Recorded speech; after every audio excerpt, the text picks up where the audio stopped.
Alright, so I'm just going to do a really easy, quick, simple presentation of this. You guys can spice it up, make it how you like. Don't copy me necessarily. This is a presentation I kind of like, but definitely come up with your own thing. Make it customized to yourself, and we're going to talk about some different reveals that you can do at the end, which are very powerful. So it looks something like this. I just want you to go ahead and just call stop as I riffle my thumb down the pack like this. So go ahead and just say stop when it feels right here. Alright. Now I need you to remember this card right here. I'm not looking, okay, I promise. But definitely soak this in. Try to imagine where it is in the deck, right? Don't forget this card, otherwise the trick will not be very good, alright.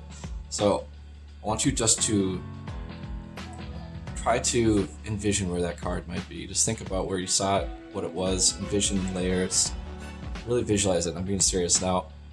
I think that there's a little magic in everybody. They just don't realize it yet. So I know it sounds cheesy, but I think I can make a believer out of you. So what I want you to try to do is just come to the deck like this. I want you just to cut. Just cut anywhere that you think your card might be, you know? Seriously, so just come in with a light touch. Maybe it's around the middle, somewhere around there. Maybe go, 5 or 6 cards lower than the middle. And just go ahead and cut. Alright, now I want you to try, because I think you're the one who has the magic in you. I really do. Alright, now the spectator will come, and they will cut. And, oh wait, I was wrong. Okay, but here's the thing. I'll just stay quiet and point here at the deck, and let them turn over the card for themselves and see that they actually did indeed cut to their thought of card, or selected card, however you want to think of it. So this is a very bare bones, simple version, and there's obviously much better ways to reveal the card, and we're going to get into that later, but this is basically one of the more simple tricks that I could think to teach on the channel for people who are not yet introduced into sleight of hand. So this will be an easy introduction for those people, and hopefully you guys will have a lot of fun performing this, because it is much more powerful than you might think, especially with these added reveals that we can do. So let's break into it a bit here and go over how this is done. Alright, so what we're doing for this particular effect is we're utilizing the principle of magic known as forcing a card. So I'm going to force the 8 of clubs on the spectator. Now there's actually an additional setup that you need to do as well, and that is called a breather card. So I'm just going to show you really quick how to make a breather card. All you need to do is pick any card that you want to force. Maybe you have a girlfriend or something like that. You want to do the Queen of Hearts. You can do it like that if you want. But what you're going to do is you're just going to bend the corners up. So a little bit sharper of a bend on the corners. This is how I do it. You don't have to actually make it this exaggerated. This is just for demonstration purposes. But you just want to bend the corners up. So if the card is face down like this, you're going to bend up. Just like this. So you just go ahead and bend the corners upwards, and then when you're done with that, you're going to do a larger bend like this. Just kind of bend those corners. Now, you don't want it to be too wonky looking, obviously. This one is way more bent than it needs to be, but I'm just doing this for demonstration purposes. This would still be fine. I actually think it might be better to bend it down the other way. If you're going to have such an extreme bend in it like this, I would say bend it the opposite way. But there's a reason I'm bending it this direction, and we're going to get into that, because it actually adds another layer to the effect, another kind of like a little byplay with the spectator at the end. They think that you guessed their card wrong, which I like. But you just got to be careful, because if they inspect the card and think it's all bent up and stuff, that might give away the method, right? So just be careful about how much you bend it. You don't need to bend it this much, right? It doesn't need to be obvious at all. And honestly, it's not really obvious. They're probably not going to be able to tell at all. So once you've made the breather, we're going to place that on top. Actually, I'm going to leave it face up for now, just for demonstration. So what you're going to need to do is execute what's known as a swing cut. So it's not very difficult, but it's going to take a little practice. So you're just going to have your thumb at the back here, ring and middle finger here at the corner. So you're just holding it like this. All right. Now you're going to use your pointer finger. You're going to come in and cut half the deck. This is very important that you cut half of the deck. All right. Now you're going to swing over with like this. So I cut half the deck and I swing.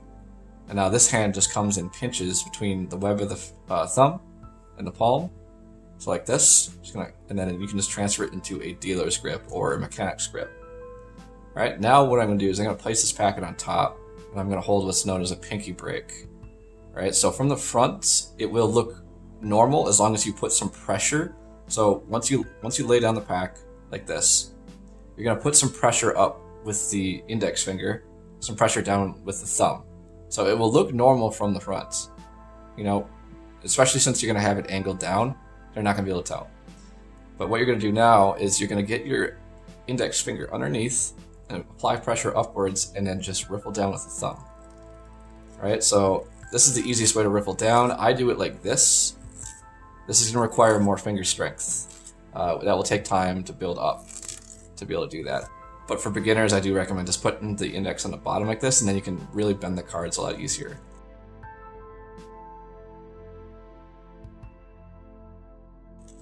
So you're just going to go ahead and riffle down. They can call stop anywhere. So let's say they stop here.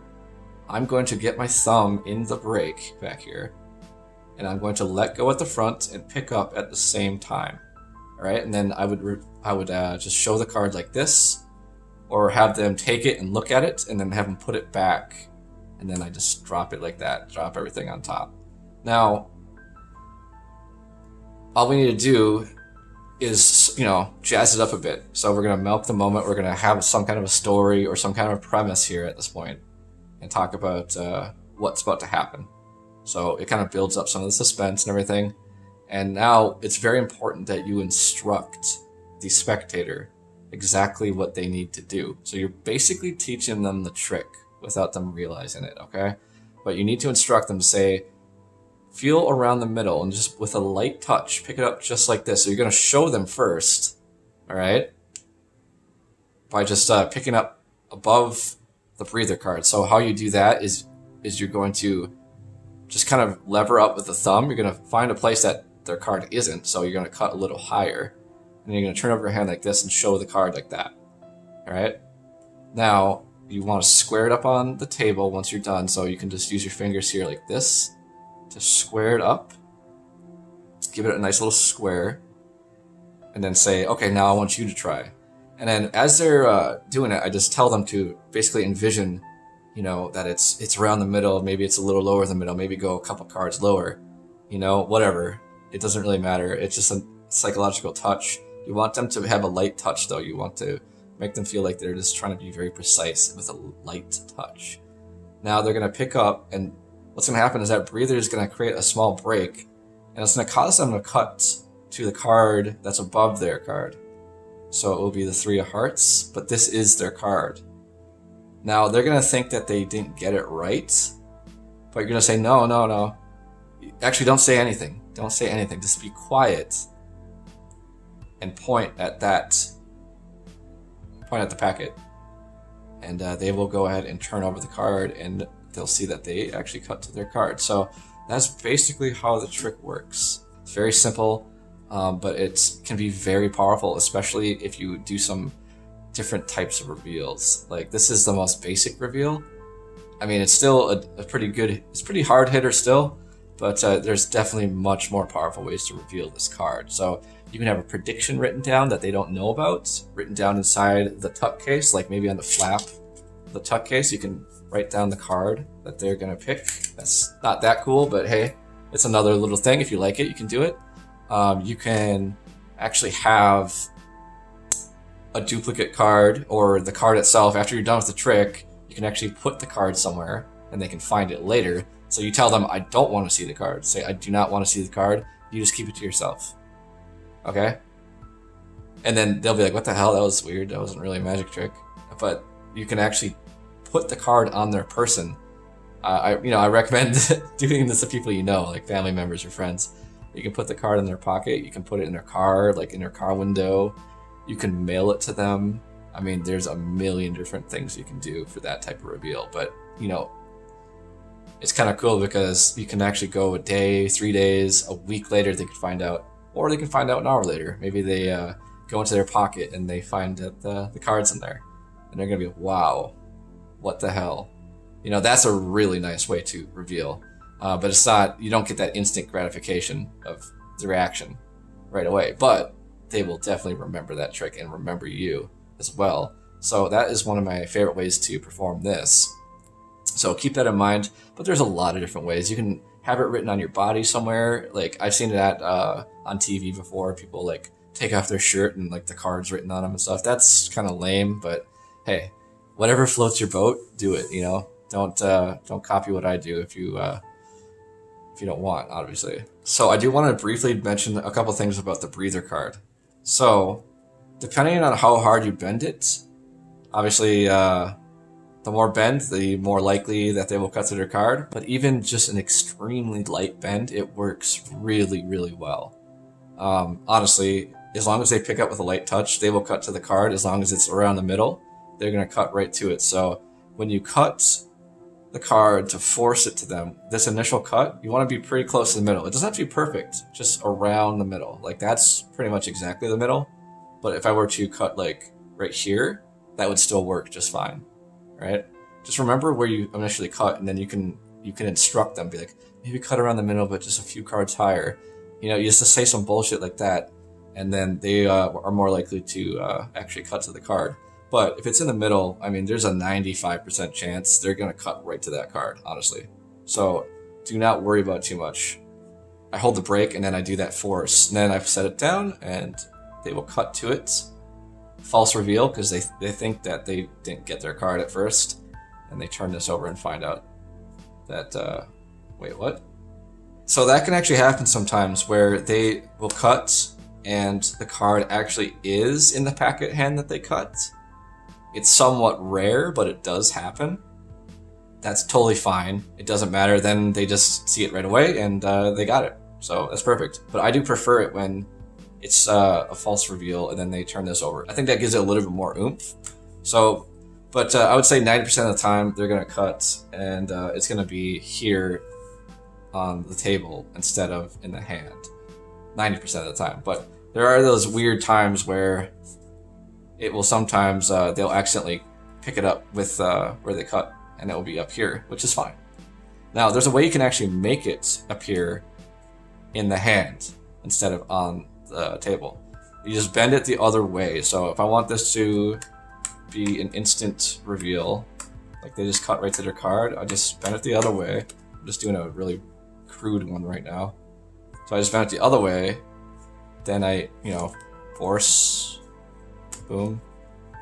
Now, again, this is a basic version. You can do some false shuffles and some other stuff and make it even more impressive, but we're keeping it as basic as possible right now. So now, I will actually cut and it will be in the hand here. So if I bend it the other way, they'll cut to it like this. And this is actually somewhat better in a way because they can't tell at all that this card is bent. So you can really give it a pretty decent bend and it won't be obvious this way. So it's whatever you're more secure with. I prefer it that it's a false reveal and then they turn over the card here and it's their card. I like that version more. But keep in mind, you can have them just look at it and tell them, I don't want to see it at all. You keep it to yourself. All right, this is gonna be something special for you another time. You just say that to them, and they'll be like, "What the hell? That's a little bit weird," But you can do some very cool things with that. So just keep that in mind. So that's basically the trick. It's pretty basic. It's pretty easy. There are some more advanced ways to do it. I thought about teaching a little bit more advanced way of doing it. I was recording a tutorial with a different method. And I started messing around with it and I realized it's probably a little too advanced for like beginners. So, but that is an option. So you just have to learn how to do the Hindu shuffle. Just hold the deck like this and then you just strip packets. A little pressure down with the index here makes it look cleaner. You just pull packets out like this, strip them into the left hand. And then whatever card's on the bottom will remain on the bottom as you strip. And it feels like very fair, but very not fair. So yeah, in this case, the card is up here. I could probably deal with that and they could probably just cut right to it. But anyway, so that if you want to get a little crazy, you can try it that way as well. I do think that is more fair and probably better. But yeah, I tried that out a bit and I realized that that could be a little bit more advanced than people might want to actually do. So anyway, hope you guys enjoy that trick. It's a really good one and you'll get some fantastic reactions from it. So let me know how it goes, guys, and we'll talk to you later.